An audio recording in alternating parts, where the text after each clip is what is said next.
Programang ito ay rated SPG. Striktong patnubay at gabay ng magulang ang kailangan. Maaaring may masiselang tema, lengguwahe, karahasan, sexual, horror o droga na hindi angkop sa mga bata.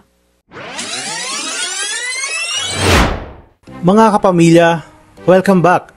At narito ang mga dapat nating abangan sa FPJ's Batang Quiapo. Tapos na ang maliligayang araw ni Edwin dahil si Santino mismo ang tatapos sa buhay niya. Matapos malaman ni Santino na buhay ang kanyang Kuya Tanggol, ay nagpasalamat nga siya kahit papaano sa Poong Nazareno. Ngunit nangangamba siya na baka hindi na siya mapatawad ni Tanggol. Kaya plano nilang dalawa ni Erica na magpakalayo-layo na lang muna. Hindi pa man sila nakakalayo, ay mamamataan sila ni Edwin, kaya dito magkakaroon ng habulan, palitan ng mga bala at matinding bakbakan. Ang lalong nagpagalit kay Santino ay nang sinaktan ni Edwin si Erica dahil lang kaya't niratat niya ito at hindi na niya hinayaang mabuhay. Akala ni Edwin ay hindi ito kayang gawin ni Santino sa kanya. Matapos ito ay iminungkahi ni Erica na kahit anong pagtatago nila ay hahanapin at hahanapin pa rin sila ng kanyang papang si Roberto. Kaya ang pinakamabuting gawin umano ni Santino ay lapitan ng kanyang Kuya Tanggol para humingi ng tawad at tulong na proteksyon laban sa mga humahanting sa kanila.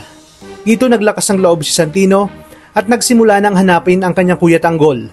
Wala na siyang pakialam kung mapapatawad siya o hindi ni Tanggol, basta't ang mahalaga umano ay naipaliwanag niya ang kanyang panig. Kaya kinabukasan ay nangyari na nga ito at hindi siya kaagad pinaniwalaan ni Tanggol dahil batid umano ni Tanggol na kaya lang bumalik si Santino para tuluyan siya dahil pumalpak ang unang misyon nito. Ngunit dito, ramdam ni Tanggol at emosyonal na lumuhod si Santino at sinabi sa kanyang Kuya Tanggol na nagpadala lang siya sa galit at emosyon. Sa madaling salita, nagpagamit siya kina Lucio at Roberto. Agad namang dumating sina Enteng at Boss Divina at tinutukan sina Erica at Santino. Hanggang sa magsalita na si Erica at nagpakilala na siya ang anak ni Mayor Roberto. At totoo mano ang mga sinabi ni Santino, sa katunayan ay ipinapahanap na sila ngayon ng kanyang papa dahil sa pagtakas ni Santino sa kanya. Giit pa ni Santino na sinubukan niyang ipaghiganti ang kanyang Kuya David, ngunit dumating ang mga tauhan ni Miguelito. At para patunayan umano na totoo ang kanyang mga sinabi, ay handa silang magsalita ni Erica sa media para isiwalat ang buong katotohanan at ilabas ang baho ng mga gerero.